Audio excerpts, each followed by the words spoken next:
तारो तारो भगवन मेरे दुर्गति दूर निवारो। तारो तारो भगवन मेरे दुर्गति दूर निवारो। कर्माधीन भटकता भगवन चार गति 84 में, चार गति 84 में। जन्म मरण दुख मेटो मेरे देकर पद अविनाशी में, देकर पद अविनाशी में। तारो तारो भगवन मेरे दुर्गति दूर निवारो। तारो तारो भगवन मेरे दुर्गति दूर निवारो। तुम दिन कान सुने हैं भगवन मन की व्यथा हमारी रे, मन की व्यथा हमारी रे। अपनी अपनी पड़ी सभी को, अपनी अपनी पड़ी सभी को। यह दुनिया दुखियारी रे, यह दुनिया दुखियारी रे। तारो तारो भगवन मेरे दुर्गति दूर निवारो रे। तारो तारो भगवन मेरे दुर्गति दूर निवारो। रोग शोक भय द्वेष निवारो। कारज सारो मेरे रे, कारज सारो मेरे रे। गर्भावास वेदना पीड़ा कष्ट हरो है घनेरे रे, कष्ट हरो है घनेरे रे। तारो तारो भगवन मेरे दुर्गति दूर निवारो। तारो तारो भगवन मेरे दुर्गति दूर निवारो। हरो विचक्षण भव की बाधा शिव पद दो हितकारी रे, शिव पद दो हितकारी रे। आनंद मंगल हर्ष बधाई, आनंद मंगल हर्ष बधाई। भ्रमर हृदय अविकारी रे, भ्रमर हृदय अविकारी रे। तारो तारो भगवन मेरे दुर्गति दूर निवारो रे। तारो तारो भगवन मेरे दुर्गति दूर निवारो रे।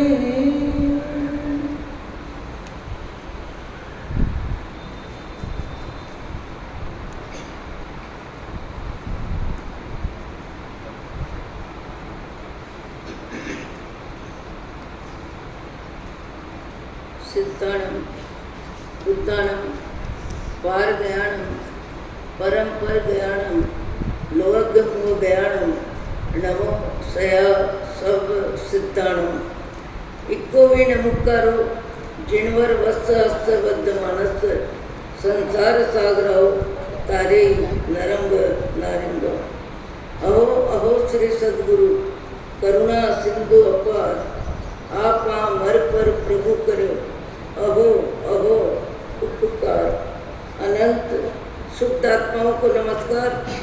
शुद्ध आत्मा स्वरूप प्राप्ति का लक्ष्य जिनका बन चुका प्रयत्नशील उन सभी साधकों को नमन नमन नमन। प्रभु परमात्मा देवादिदेव भगवान महावीर स्वामी के शासन में राजस्थान की धरती कोटा शहर दादावाड़ी परिसर में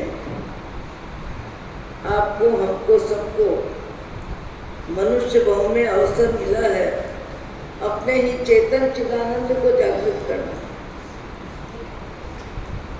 ऐसा अवसर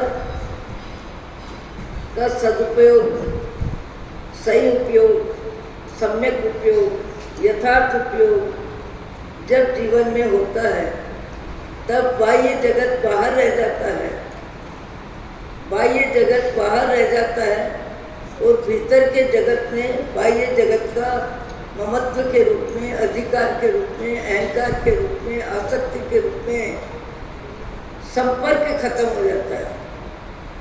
शब्दों पे ध्यान देना, संपर्क खत्म हो जाता है। जब तक जीव प्रथम गुरु स्थानक मिथ्यात्व में है तब तक उसके जीवन में बाह्य जगत का संपर्क बना ही रहता है तो भी बना है, नहीं है तो भी बना है, होगा तो भी बनेगा। एक व्यक्ति है जो जीवन में समय बदल गया, परिस्थिति बदल गई, धन, मकान, दुकान परिवर्तन हो गया, पुण्य का परिवर्तन पाप में हो गया, उसके बाद भी उसका संपर्क बना हुआ है। था, है नहीं, वो था उसके दिमाग में है, दिल में है, उसका महत्व है, उसकी उपयोगिता है, उसकी भावों में आसक्ति है, और है नहीं, इसका क्षोभ है, इसका दुख है, वो कमी एहसास करता है। और जिसके पास है वो है में ममत्व की तस्वीर हर समय देखता है, और है नहीं पर हो, ऐसी कामना, ऐसी भावना, ऐसी मानसिकता जिसकी है, उसके भाव जगत में भी बाह्य जगत का संपर्क बना ही हुआ है। संपर्क बना हुआ है। झोपड़ी में रहने वाला भी महापरिग्रही है यदि उसको परिग्रह की अभिलाषा में मन, बुद्धि, प्राण व्यस्त है तो। बाह्य जगत का संपर्क अतीत को लेके, वर्तमान को लेके, भविष्य को लेके सबके भाव जगत में बना हुआ रहता है। ये बाह्य जगत का संपर्क टूटता कब है? जब 7वां 8वां गुण स्थानक आता है, चतुर्थ गुण स्थानक सम्यक दर्शन, सम्यक ज्ञान, सम्यक चारित्र की भाव में जब उपस्थिति होती है, वहाँ से आत्मज्ञान की भूमिका प्रारंभ हो जाती है। और 7वें 8वें गुण स्थानक में भाव जगत की ऊंचाई कितनी आ जाती है, अच्छाई कितनी आ जाती है, और भाव जगत में, बाह्य जगत में रहते हुए भी बाह्य जगत का संपर्क, मोह, ममत्व, आसक्ति के रूप में समाप्त हो जाता है। आपको भी यही बातें, पर यही बातें सुनने लायक है और सुनना भी यही है। कथा कहानी तो आजकल पेपर में बहुत आता है, जन्म मरण की बातें पेपर में बहुत आती है। पाप की प्रवृत्ति की जानकारी तो दिन भर होती रहती है, और आज के ज़माने में तो अति में होती है। हमने 2-3 दिन पहले जो उदाहरण सुना, वो उदाहरण पूरा नहीं हुआ, क्योंकि मैं तो कभी इधर घूम जाती हूँ, कभी उधर घूम जाती हूँ, तो इधर उधर घूमने में बात कभी कभी आती रह जाती है। आत्मरमणता। अहमदाबाद में एक महिला ने कहा, महाराज चौपाई सुनाओ, और उसके जवाब में मैंने पूछा, आपकी रुचि किस में? उस बहन ने कहा, मेरी रुचि आत्मरमणता में। तो आत्मरमणता शब्द सुन के, क्योंकि 14 गुण स्थानक का विवेचन, 5वें 6ठे गुण स्थानक का जीवन जीने वाले बराबर बात को हृदय में स्वीकार करते हैं, बुद्धि में समझते हैं, आचरण में कितना आता है अलग बात है। मैंने जहाँ शुरुआत करी थी कि आत्मरमणता जैसे गोला, नारियल काचली के भीतर रहते हुए भी काचली से बिल्कुल अलग रहता है जब उसमें पानी सूख जाता है, ऐसे ही जीव के भाव जगत में मिथ्यात्व का पानी सूख जाता है। शरीर में मैं बुद्धि की भ्रांति खत्म हो जाती है। शरीर अलग और आत्मा अलग, जड़ चेतन का भेद विज्ञान हो जाता है। जड़ અને ચૈતન્ય બંને દ્રવ્યનો સ્વભાવ ભિન્ન, સુપ્રતીત પણે બંને જીને સમજાય છે। સ્વરૂપ ચેતન નિજ જડ છે સંબંધ માત્ર, અથવા તે ગેય પણ પરદ્રવ્યમય છે। इस श्रीमत की कविता है। जड़ अन्य चैतन्य बने द्रव्य नो स्वभाव भिन्न। जैसे नारियल में काचली में गोला रहता है, पर मोह का पानी, वहाँ पानी सूख जाता है, तो काचली में रहते हुए भी गोला अलग थलग रहता है, आवाज करने पे बचता है और निकालने पे अखंड निकल जाता है। हजारों व्यक्ति गोले की प्रभावना करते हैं तो अखंड निकलता है। अखंड क्यों निकल जाता है? उसका काचली से संपर्क टूट जाता है, काचली से संपर्क छूट जाता है, तब ऐसा होता है। ऐसे ही आत्मा का आत्मज्ञान जब परिपक्व हो जाता है, आत्मा का आत्मज्ञान जब परिपक्व हो जाता है, तब शरीर में भी रहता है, परिवार में भी रहता है, समाज में भी रहता है।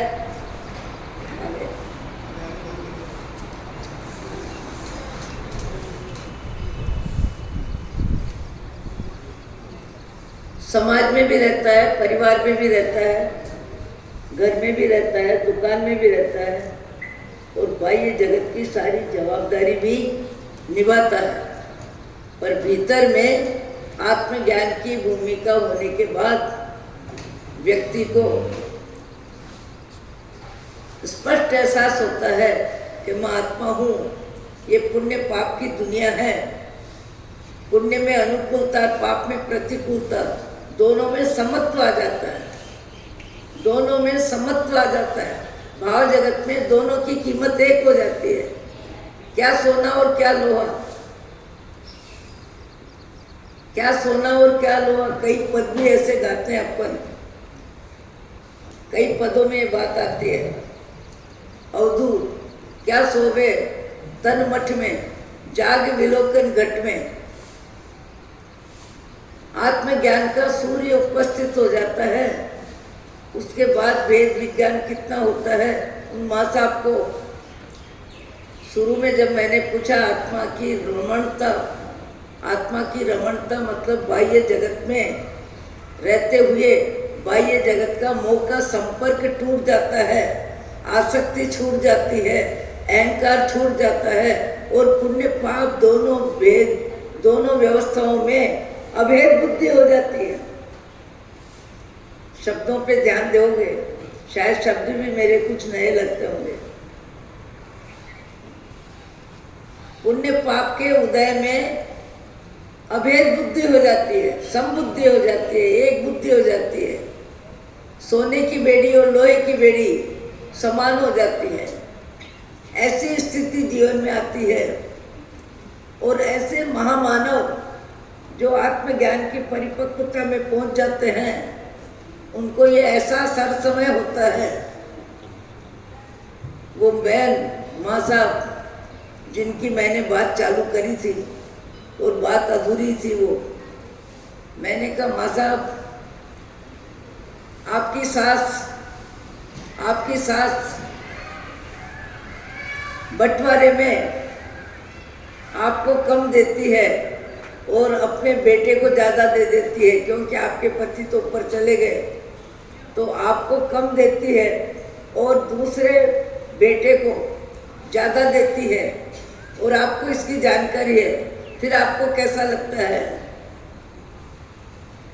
वो माँ साहब कहते हैं महाराज, माँ का वात्सल्य है, माँ का वात्सल्य है बेटे के प्रति, मोह ज़्यादा है इसलिए वो ज़्यादा दे रहे हैं, और बेटे का पुण्य का उदय है इसलिए उसको मिल रहा है।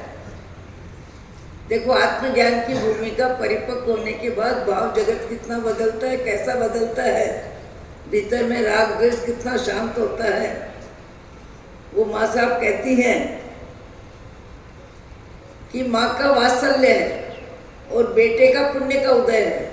मैं वात्सल्य भाव से ईर्ष्या क्यों करूं और पुण्य के उदय में ईर्ष्या क्यों करूं?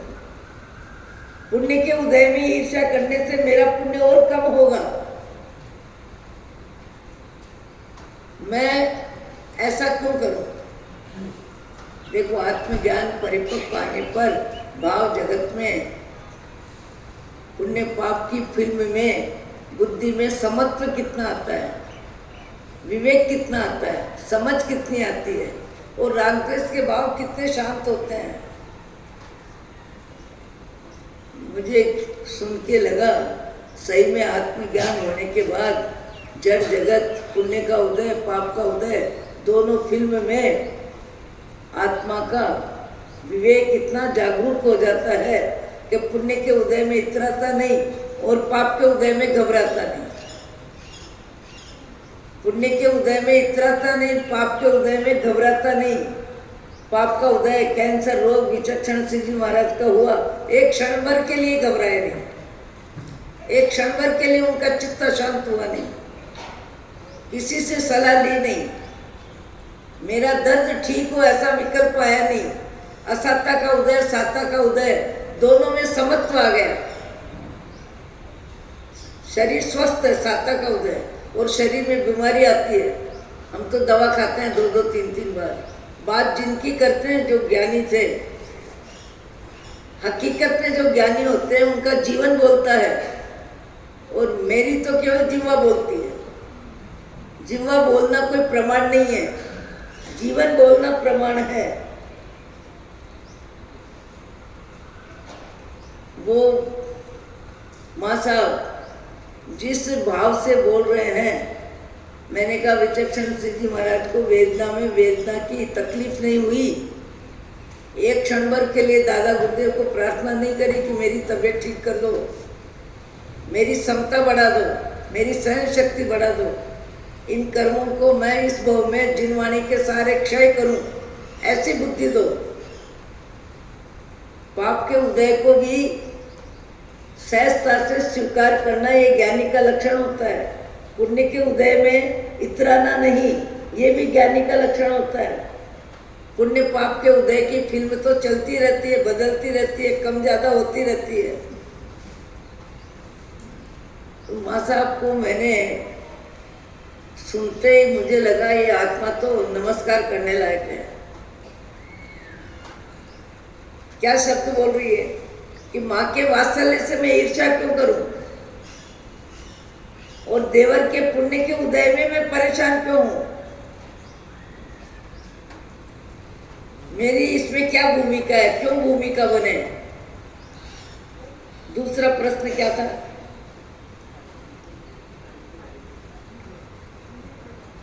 पानी की बाल्टी तो बहुत ठीक है, ये तो बहुत सामान्य व्यक्ति है।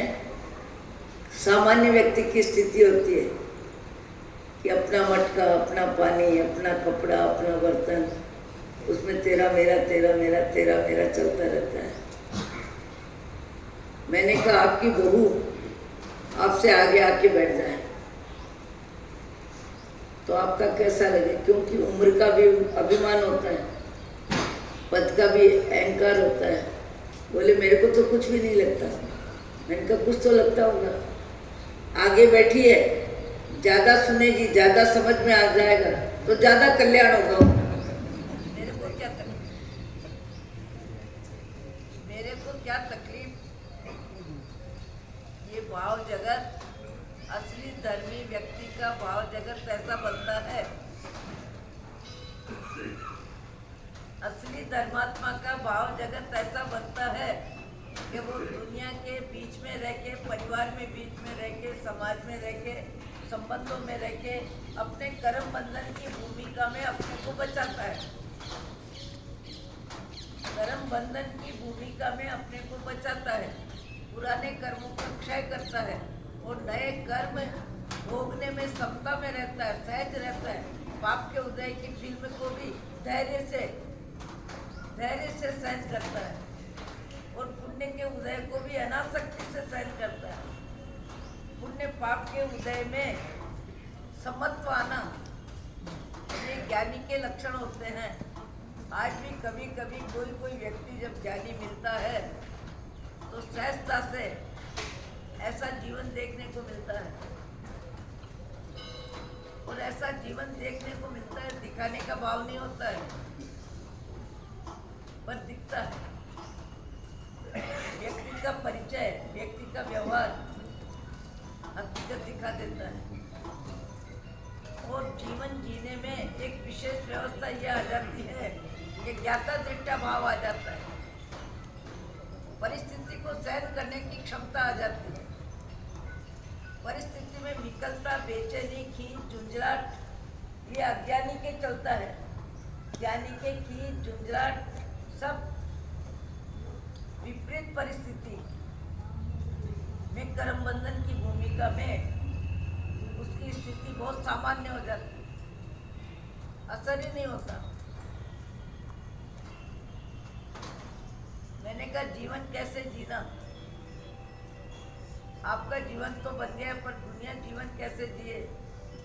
कि महाराज सत्संग में बैठ के, स्वाध्याय में बैठ के, अच्छी पुस्तकों का अध्ययन करके, अच्छे व्यक्तियों के संपर्क में आके व्यक्ति को ये सीख लेना चाहिए।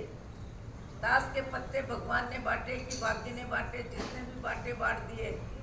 खेलना उन्हीं से है जो पत्ते हाथ में आ गए। खेलना उन्हीं से है जो पत्ते हाथ में आ गए। कैसे खेलना, यही अपना विवेक है।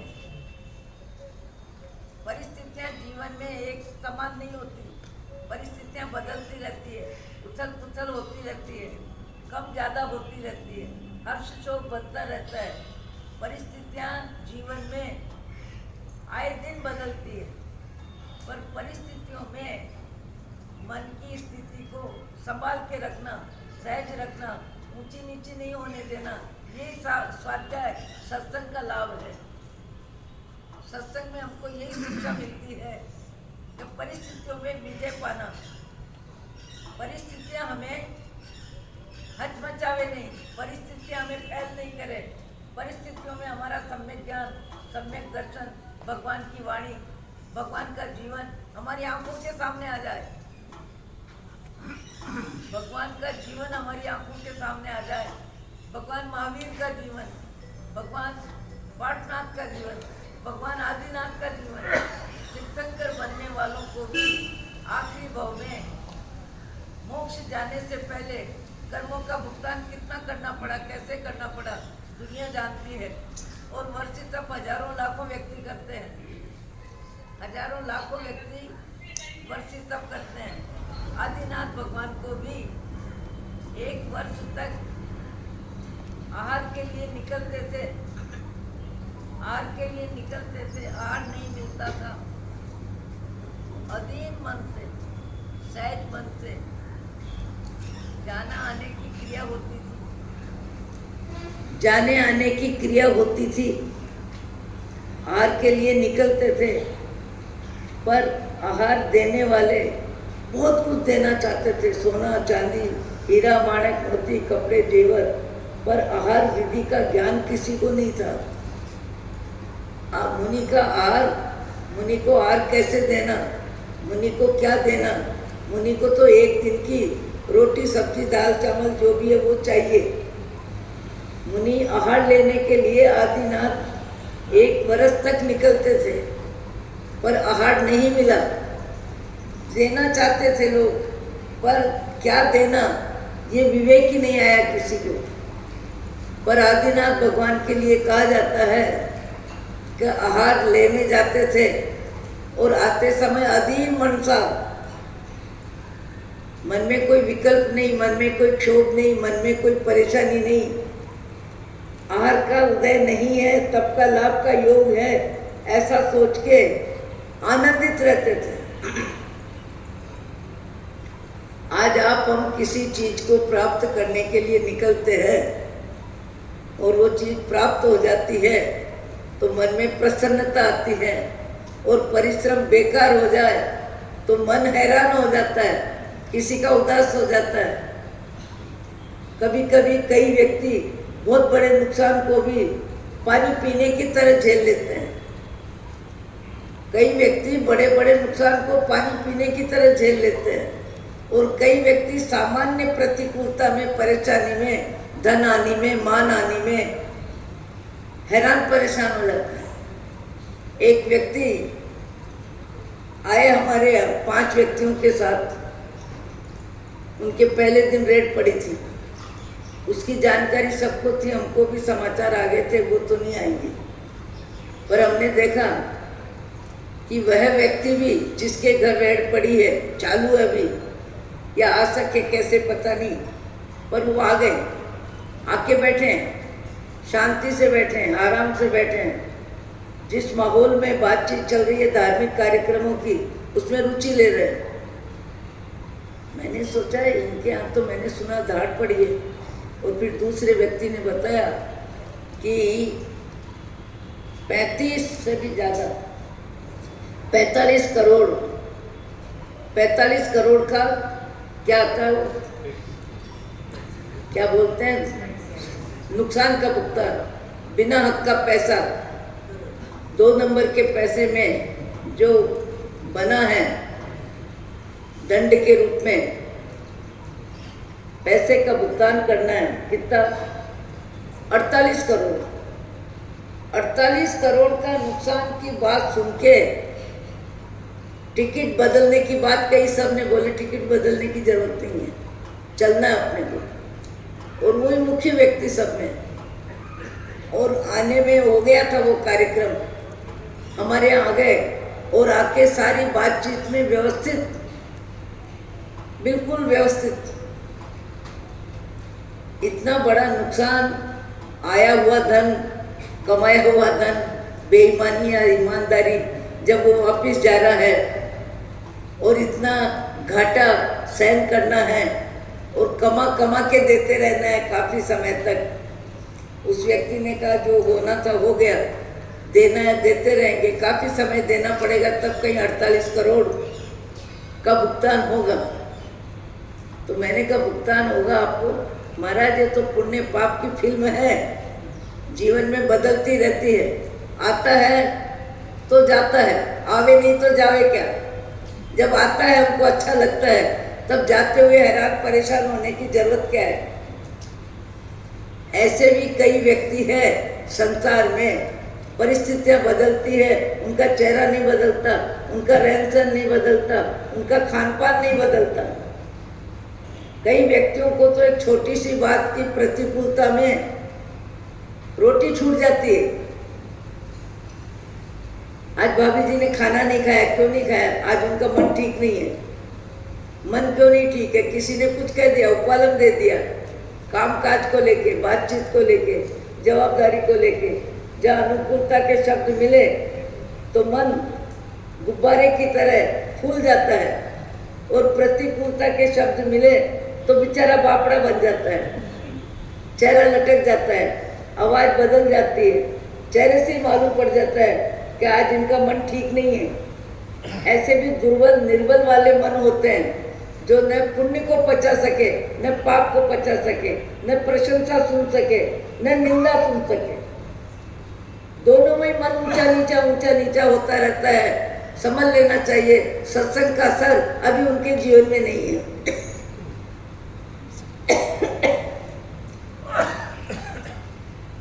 सत्संग का असर उनके जीवन में नहीं है, वाणी में है, शब्दों में है, लेखन में है, भाषण में है, कविता में है।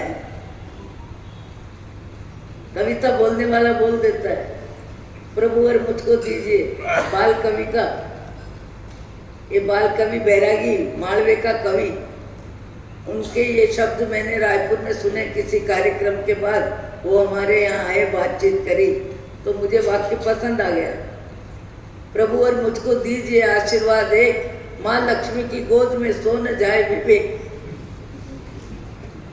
माँ लक्ष्मी की गोद में सो न जाए विवेक। अधिकतर ऐसा होता है जब पैसा बचता नहीं है तो संबंधों में भी व्यक्ति का व्यवहार बदल जाता है। भाई भाई के बीच में भी भेद रेखा आ जाती है। जब पैसा ज़्यादा बोलने लगता है तो विवेक शून्य हो जाता है, समझदारी कम हो जाती है, रिश्ते में उपेक्षा हो जाती है, लापरवाही हो जाती है। कब हो जाती है? जब व्यक्ति की शक्ति का पाचन नहीं होता है, और पाचन होने पर कैसी शब्द व्यवस्था उस बहन की सबको याद होगी, याद रखने लायक है। याद रखने लायक है कि माँ का वात्सल्य और बेटे का पुण्य का उदय मुझे दुखी होके और नए कर्म बंधन करके क्या मान मिलने वाला है।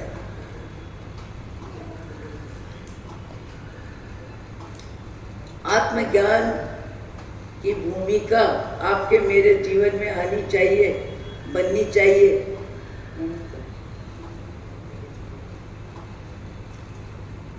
जीवन में कई व्यक्तियों के जीवन में परिवार में रहते हुए भी कई व्यक्तियों के बारे में कई व्यक्ति बोलते हैं इनमें समता बहुत है, इनमें सहनशीलता बहुत है, ये कामकाज में बहुत आगे रहते हैं,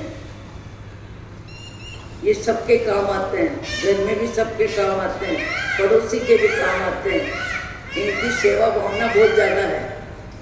व्यक्ति के व्यवहार में जब ऊंचाई और अच्छाई होती है तो कोई भी व्यक्ति उनके बारे में बोलता है। बोलना ही स्वभाव है, बोलने की इच्छा होती है, अच्छा ही बोलने की इच्छा होती है, उससे ज़्यादा दूसरों की कमजोरी बोलने की इच्छा होती है। ये भी हमारा नेचर है। अच्छा ही बोलने में जितना हमारा दिल दिमाग काम करता है उससे ज़्यादा कमी बोलने में, बुराई बोलने में, कमजोरी बोलने में भी हमारा मन तत्काल तैयार हो जाता है। ये हमारी मानसिक दुर्बलता का दर्शन हमको अपनी वाणी में होना चाहिए, अपने व्यवहार में होना चाहिए, अपनी बातचीत में होना चाहिए। कई व्यक्ति घर में भी गुरु की भूमिका निभा देते हैं।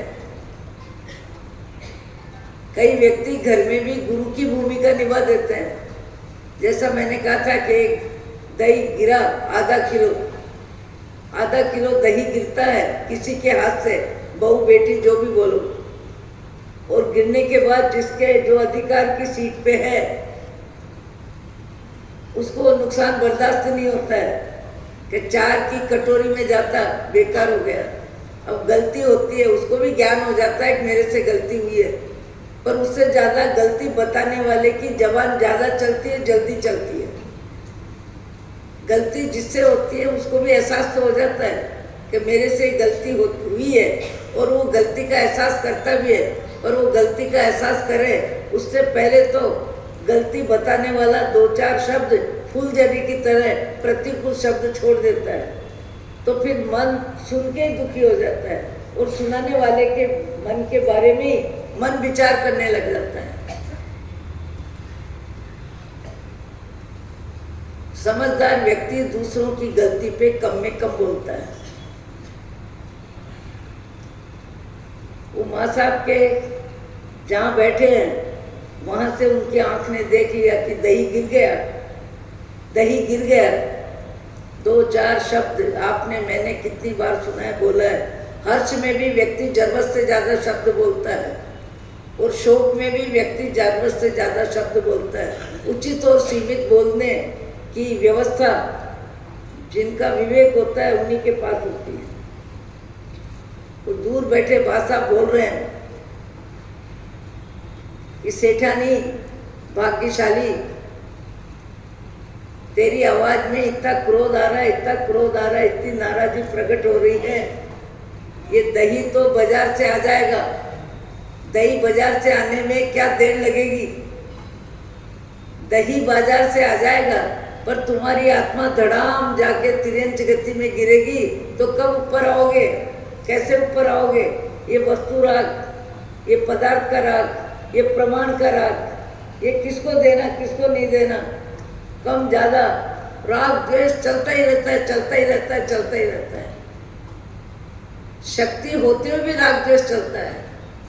सबको बादाम की कतरी खिलाने की ताकत है, पर सबको नहीं खिलानी है। जिसको खिलानी है उसके लिए संभाल के रख देते हैं और दूसरे के लिए बेसन की चक्की मंगा देते हैं। हमारे विद्यार्थियों के लिए भी कभी ऐसा होता होगा। शक्ति होते हुए भी शक्ति का उपयोग करने में व्यक्ति राग द्वेष में जाता है, तेरे मेरे में जाता है। कौन है, किसको क्या देना, कितना देना? अरे भाव जगत बदलने के लिए तो अपन सत्संग में बैठे हैं, और भाव जगत बदला ये तो परिवार ही अनुभव करेगा, आपका व्यवहार ही अनुभव कराएगा। खाने में, पीने में, काम में, काज में, कहाँ कहाँ आपका समत्व बढ़ता है। कहाँ कहाँ आपकी वाणी में उपयोग आता है, कहाँ कहाँ आप काम में बिना हक के जवाबदारी में आगे रहते हैं। क्रोध के शब्द सुन के भी समता में रह जाते हैं, क्रोध के शब्द सुन के भी समता में रह जाते हैं, तो समझ लेना चाहिए सत्संग का असर है। वो बात साहब बोले कि दही गिर गया, ये तुमको तकलीफ हो रही है, पर तुम्हारे भाव बिगड़ रहे हैं, तो तुम तिरंज गति में जाके धड़ाम गिरोगे तो कब ऊपर आओगे। सेठानी को लगा कि मेरे पति देव वृद्ध अवस्था में गुरु की भूमिका निभा रहे हैं, गुरु जैसा ज्ञान दे रहे हैं, गुरु जैसा ज्ञान दे रहे हैं। और गुरु जैसा ज्ञान कैसा दे रहे हैं? कई व्यक्ति अपने जीवन में परिस्थितियों को जीते हुए इतना विवेक का परिचय देते हैं। मैंने कल ही सवेरे के समय कहा था, ताश का पत्ते भगवान ने बांटे कि भाग्य ने बांटे, जैसे भी बांटे, जिसने भी बांटे बांट दिए, खेलना उन्हीं से है जो पत्ते हमारे हाथ में आ गए। शरीर कैसा है, जैसा है उससे चलना है। शरीर लंबा है, मोटा है, पतला है, सुंदर है, कम सुंदर है, दूसरे की शारीरिक संपत्ति को देख के ललचाने से क्या होगा? जो प्राप्त है जीना तो उसी में है। कईयों के जीवन में पति का स्वभाव बहुत गर्म होता है, कईयों के जीवन में नारी के स्वभाव को संभाल के चलना पड़ता है, कई व्यक्तियों के जीवन में बेटे बेटी के स्वभाव को संभाल के चलना पड़ता है, उनके व्यसन को संभाल के चलना पड़ता है। परिस्थितियां एक नहीं है, जीवन में परिस्थितियां ही परिस्थितियां हैं, और जीवन परिस्थितियों से घिरा है, और परिस्थितियों में ही कर्म बंधन होते हैं। पुराने कर्मों का भुगतान करते हैं, इतना ही नहीं, हम नए कर्म बंधन करते रहते हैं। नए कर्म बंधन कम हो, ये शिक्षा सत्संग में मिलती है। चाहे कहीं भी जाओ, किसी का भी व्याख्यान सुनो, बात ले दे के यही आएगी कि हमको समता का अभ्यास करना है, हमको सहनशीलता का अभ्यास करना है, हमको अपनी कंजूस प्रकृति को उदारता में बदलना है। कंजूसी भाग्य बलवान होता है, भाग्य बलवान होता है, और मन में आसक्ति से कंजूसी होती है, और वो कंजूसी उसके व्यवहार में प्रकट हुए बिना नहीं रहती है, उदारता भी प्रकट हुए बिना नहीं रहती है। उदारता का गुण जिसमें होता है उसका हाथ लंबा होने में देर नहीं लगती है। चाहे सब्जी है, चाहे रोटी है, चाहे दाल चावल है, चाहे फल है, चाहे मेवा है, चाहे मिठाई है, कुछ भी है, हाथ लंबा करने में देर ही नहीं लगेगी। आज भी कई व्यक्ति हाथ लंबा करते हैं, इतना जल्दी करते हैं, इतना ज़्यादा करते हैं। हम लोग खुद एक बार से, बहुत पुरानी बात है, कोई व्यक्ति आया और आके 1-1 किलो के 2-3 पर्स या जो भी सामान था उसमें मेवा था, मेवे की क्वालिटी थी। एक नौकर आया और कहने लगा, मैं साध्वी जी महाराज के बिहार में जा रहा हूँ, साध्वी जी महाराज के बिहार में जा रहा हूँ। तत्काल उसको कहा, भैया ये लेके जाओ, तुम भी खाना और महाराज को बनाना। पहला शब्द क्या है? तुम भी खाना। मेवे को तो घर में ही संभाल के रख दे, कब देना, किसको देना, कितना देना। ये जीव पुद्गल जगत में कितना पागल है, कितना मोह में व्यस्त है, और कितना राग द्वेष के कर्म बंधन करता है। उन्होंने 2 शब्द बोले, तुम महाराज के बिहार में जा रहे हो ना, ये लेके जाओ। एक दाना अपने लिए निकालने की बात नहीं, ये लेके जाओ, तुम भी खाना और महाराज को भी बहराना। पहला शब्द क्या है? तुम भी खाना। ये उदारता का गुण, ये समभाव का गुण, ये मैत्री भाव का गुण, सब में देखूं श्री भगवान। एक बार फिर योग बना, और योग क्या बना कि बिहार होना था हमारा, और हमको मालूम पड़ा कि कुमारपाल भाई ने 100 स्वेटर बांटे हैं। मेरे मुंह से भी निकल गया, हम भी जा रहे हैं तो एक स्वेटर हमारे आदमी को भी भेजा दें। बोले ठीक है। 3 दिन के बाद मैंने देखा हमारा साथ का जो सहयोगी कर्मचारी है उसके तो बहुत ही अच्छी क्वालिटी की ऊंची जर्सी पहनी हुई है। तो मैंने उनके आदमी कर्मचारी को कहा, भैया स्वेटर देने की बात थी, ये तुम्हारे पास जर्सी कहाँ से आई? तो वो बोला हमारा सहयोगी कि महाराज कुमारपाल भाई का आदमी आया था देने। मैंने उस आदमी से बात करी, बोले साहब के भतीजे लंदन से 2 दिन पहले ये जर्सी लेके आए थे और चाचा को भेजी थी, पर वो स्वेटर जितने थे जा चुके थे, ये जर्सी उनके सामने पड़ी थी, तो उन्होंने कहा ले जा और जर्सी दे दे। तो मैं मिलने पर पूछा कि आपने इतनी महंगी क्वालिटी की भतीजा आपके लिए लाया और ये जर्सी आपने कैसे दे दी? बोले महाराज ये भी कोई विचार की बात है क्या? सर्दी का समय मेरे शरीर पे काम आती तो क्या, और उसके शरीर पे काम आई तो क्या? व्यक्ति की जरूरत महत्वपूर्ण है कि वस्तु की कीमत महत्वपूर्ण है? देखो चिंतन का विषय है कि महामानव जो होते हैं वो पुद्गल के प्रेमी नहीं होते, वो जड़ के दास नहीं होते। जड़ में उनका मन मोह में उदास होता है और व्यक्ति की जरूरत में वस्तु की उपयोगिता उनको महत्व लगती है, महत्वपूर्ण लगती है। आज रिश्तेदारी में कर्म बंधन आप करते कहाँ हो? आप कहोगे गृहस्थी की बात, सारा जीवन ही आपका राग द्वेष से भरा हुआ है। अब वो राग द्वेष हम कैसे कम करें? आप अपने जीवन में झांक के देखा करो, अपने मन को बदलने की कोशिश किया करो और सोचा करो कि जीवाराम ऐसे विचार तुझे क्यों आ रहे हैं? मरेगा तब 100 साड़ी छोड़नी है, 50 छोड़नी है, 70-80 छोड़नी है। बहन ने कि भाभी जी ने कहीं जाने के लिए कहा आज आपकी साड़ी दे दो, और साड़ी दे भी दी, 3-4 हज़ार की, 4 हज़ार की जो भी थी, पर वो पहन के जब जा रहे हैं और नीचे लटक रही है तो उनका मन भटक रहा है। किसका मन भटक रहा है? जिसकी साड़ी है उसको कीमत का मोह भटक रहा है उसके माथे में। अरे ऐसे पहन ली, अरे ऐसे पहन के जा रहे हैं, ये तो खराब कर देंगे। अरे तुमने अपने जीवन में कितनी खराब कर दी उसकी तो संख्या गिनो। हमने कितना खा लिया, कितना पी लिया, कितना पहन लिया। दूसरों को देखे क्या दिया होगा, कितना दिया होगा, आटे में नमक जितना दिया होगा। दूसरों को देखे क्या दिया, आटे में नमक जितना दिया होगा। अपनी बेटी को 2 करोड़ देने वाले कई लोग हैं और मामा बुआ की बेटी को 21,000 में हाथ जोड़ते हैं। शक्ति कितनी भी हो, पर शक्ति का उपयोग व्यक्ति मोह में करता है। परोपकार और परमार्थ में 7 पीढ़ी के संबंधों में भी व्यक्ति की उदारता समान नहीं होती है, सब जगह नहीं होती है। उसको वस्तु की कीमत समझ में आती है, व्यक्ति का संबंध समझ में नहीं आता। व्यक्ति का संबंध समझ में नहीं आता, वस्तु की कीमत समझ में आती है।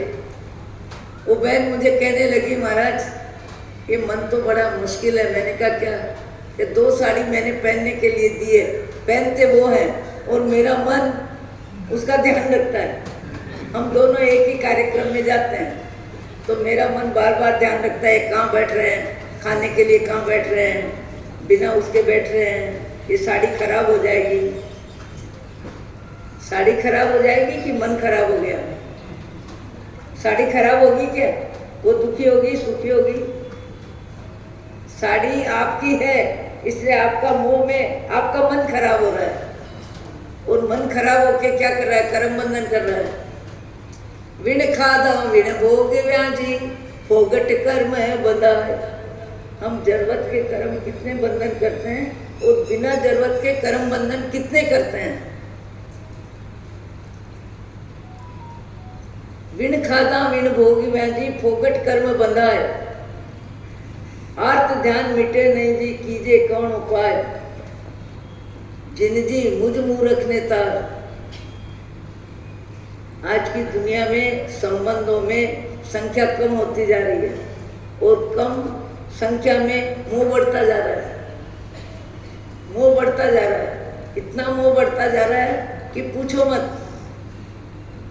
और आप कहोगे ये बातें आप करते हो, अरे आपके घर की बातें मैं कहाँ से लाऊंगी? मेरे पास तो ऐसी बातें करने का कोई संसार ही नहीं है, कोई व्यवहार ही नहीं है। न कपड़े हैं, न जेवर है, न लेना है, न देना है। हमारे पास तो 4-4 जोड़ी कपड़े हैं जिसमें 2 बरस 1.5 बरस निकल जाता है। बिछाने का वो भी 1-2 बरस निकल जाता है। लोग बार बार कहते हैं लो महाराज, लो महाराज। अरे करे क्या लेके? शरीर की जरूरत कितनी और इच्छा का विस्तार कितना? मुनि जीवन में शरीर की जरूरत की पूर्ति होती है, इच्छा का विस्तार समाप्त हो जाता है। और लड्डू हो कि पेड़े हो कि कितना भी ऊंचा पकवान हो, आप कितनी भी भावना भाव, जैन साधु अपने पात्र में आज से ज़्यादा कल के लिए 2 मिष्टान नहीं ले सकता, 2 मेवे के पीस नहीं ले सकता। खबरदार, उसका आचार संहिता उसे मना करती है, खबरदार। कल के लिए यदि कुछ लिया है तो 10 उपवास का दंड आता है। मुनि मर्यादा इतनी कमाल है, इतनी कमाल है। पर आश्चर्य है कि 65 वर्ष के जीवन में एक दिन भूखे रहने का मौका नहीं आया, एक दिन सड़क पे सोने का मौका नहीं आया, एक दिन भी ऐसा नहीं गया अपनी इच्छा से नहीं खाना। अलग चीज है, ऊंचा मिला, नीचा मिला, लूखा मिला, तीखा मिला, कम ज्यादा मिला, पर मिला। भगवान के भरोसे जिंदगी जीने वालों का भी जीवन बराबर चलता है। और कभी कभी तो आपको लगता होगा कि महाराज के उपासरे कितने अच्छे हैं, कितने बड़े हैं, 4-4 कमरे हैं, एक हॉल है। और सही में है, सही में है।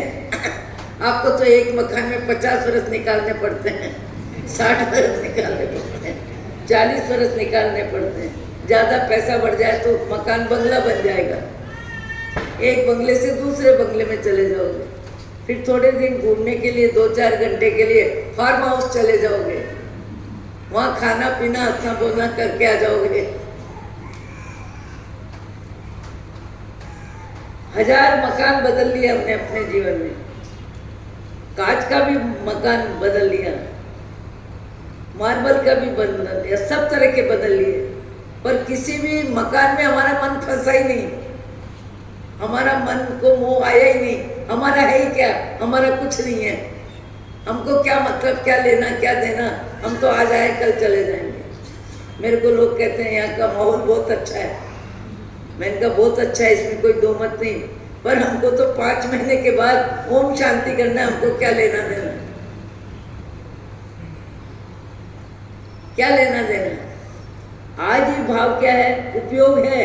बैठे हैं, हमारी भी आंखें देख रही है कि बाग बगीचा है, वातावरण अच्छा है, हम भी जान रहे हैं, पर हमारे मन में क्या भाव, हमको क्या मतलब, हमको क्या मतलब, हमको क्या मतलब। आपका मन एक साड़ी में भी उलझ जाता है और हमारा मन आपके घर मिठाई के थाल देख के भी राजी नहीं होता। देने वाला देता रहे भैया, मत दे मत दे मत दे। कितना भी उदारता से कोई दे, साधु का मन ललचाता नहीं है। ललचाएगा क्यों? उसे तो हर दिन मिलता है, हर दिन मिलता है और जरूरत से ज्यादा मिलता है। आपके घर में तो 2 सब्जी रोटी बनती है, हमारे पात्र में तो 6 तरह की सब्जी आ जाती है।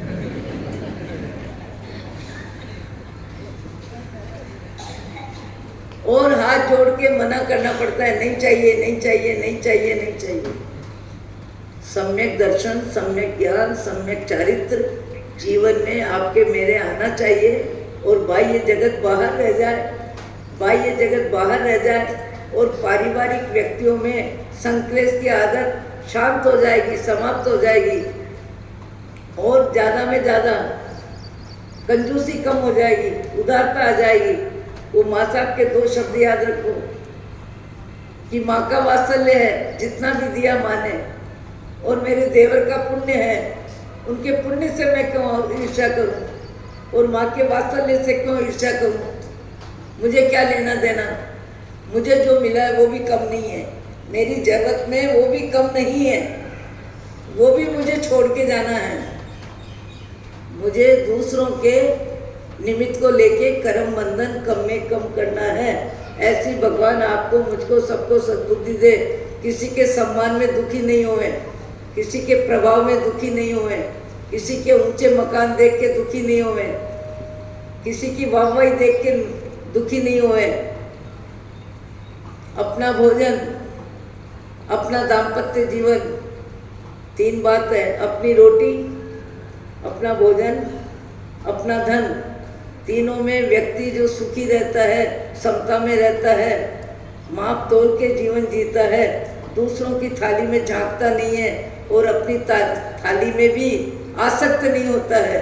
जो मिला, जितना मिला, कम नहीं है, बहुत है, बहुत है। दुनिया में हजारों आदमी ऐसे हैं जिनको दाल रोटी भी समय पे नहीं मिलती है। हमको तो दाल रोटी एक सब्जी समय पे मिल जाती है। हमारे पास तो रहने के लिए मकान है। हजारों व्यक्ति झोपड़ियों में रहते हैं, रोड पे सोते हैं। हमने तो कलकत्ते में देखा है चलते हुए। आप अपने जीवन में सुखी होने में एक ही नुस्खा अपनाओ, जो प्राप्त है पर्याप्त है, जो प्राप्त है पर्याप्त है। एक वाक्य से आपको जीवन में बहुत कुछ शांति मिल सकती है और अध्यात्म के द्वार खुल जाते हैं। सम्यक दर्शन, सम्यक ज्ञान, सम्यक चारित्र की आराधना का आनंद आएगा। आनंद कब आएगा? जब आप अपने मन को बदलना सीखेंगे। अहो अहो श्री